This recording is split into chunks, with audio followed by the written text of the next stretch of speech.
Bismillahirrahmanirrahim. Assalamualaikum warahmatullahi wabarakatuh. Salam sejahtera untuk kita semua.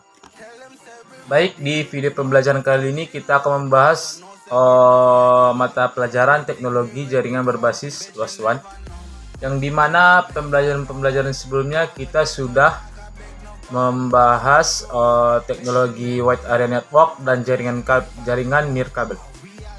Dan berikut ini kita akan masuk ke materi pembelajaran tentang troubleshooting jaringan nirkabel. A. Diagnosa permasalahan jaringan nirkabel. Sebelum mendiagnosa permasalahan jaringan nirkabel, harus terlebih dahulu mengetahui beberapa hal berikut. Yang pertama yaitu kelemahan jaringan nirkabel, yaitu interception, yaitu berhubungan dengan teknik kriptografi. Injection, saat transmisi melalui radio dimungkinkan terjadi injection karena kerja WiFi tidak ada proses validasi siapa yang terhubung atau yang memutuskan koneksi saat itu. Jamming, terjadi karena frekuensi yang digunakan cukup sempit sehingga penggunaan kembali channel sulit dilakukan pada area yang padat jaringan nirkabelnya.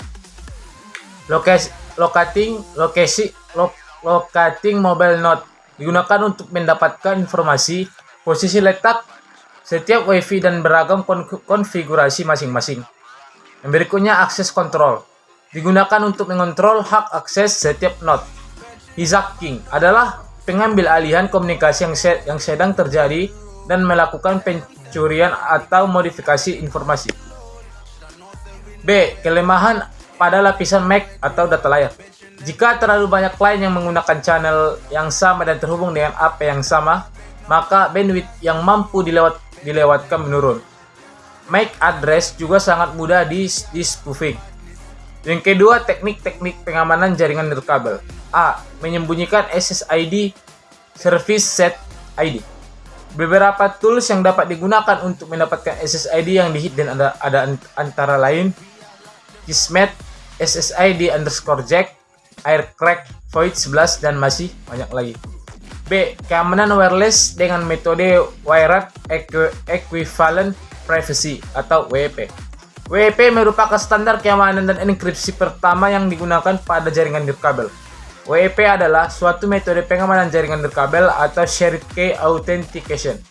Shared Key Authentication adalah metode autentikasi yang membutuhkan penggunaan WEP. Berikutnya, tahapan proses Shared Key Authentication adalah sebagai berikut. Yang pertama, klien meminta asosiasi ke AP atau access point. Yang kedua, access point mengirimkan text challenge ke klien secara transparan. Yang ketiga, klien memberikan respon dengan mengenkripsi text challenge dengan menggunakan kunci WEP dan mengirimkan kembali ke AP. Yang keempat, AP memberi respon atas tanggapan klien. AP melakukan decrypt terhadap respon enkripsi dari klien untuk melakukan verifikasi bahwa text challenge yang dienkripsi sesuai. Yang kelima, apakah kunci yang diberikan klien benar, maka AP langsung mengautentikasi klien. Namun, buka kunci salah, maka AP tidak memberi autentikasi pada klien dan klien akan terasosiasi. Kelemahan WEP. Yang pertama, masalah kunci lemah menggunakan kunci yang statis, masalah initialization vector atau IVWP. Yang keempat, masalah integritas pesan cyclic redundancy check. 3. Keamanan wireless dengan metode Wi-Fi Protected Access atau WPA.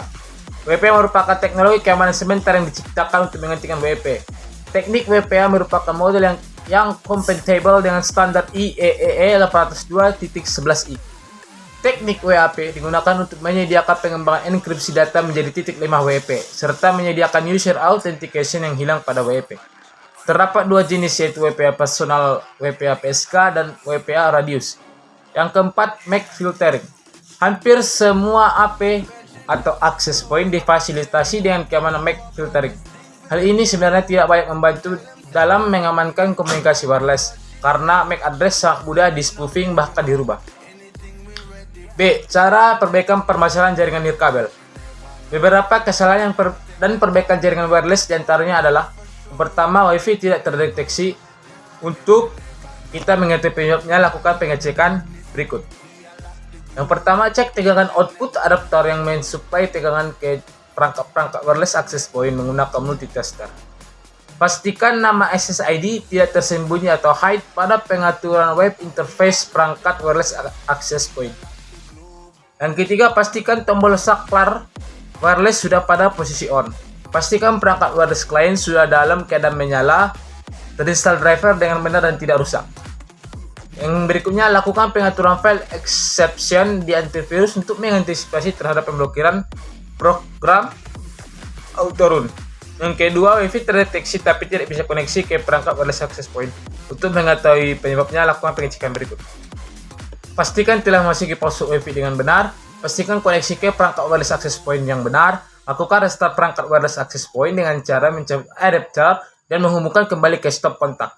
Lakukan restart PC dan lakukan koneksi ke perangkat wireless access point lainnya. Jika ke perangkat lain bisa, maka periksa versi firmware. Bila perlu, lakukan upgrade firmware untuk memperbaiki kinerja perangkat wireless access point. Yang berikutnya, periksa kembali perangkat wireless access point apakah mengaktifkan MAC address filter. Jika ya, maka daftarkan MAC address yang akan terkoneksi dengan access point. Sekian video pembelajaran dari saya tentang troubleshooting jaringan nirkabel.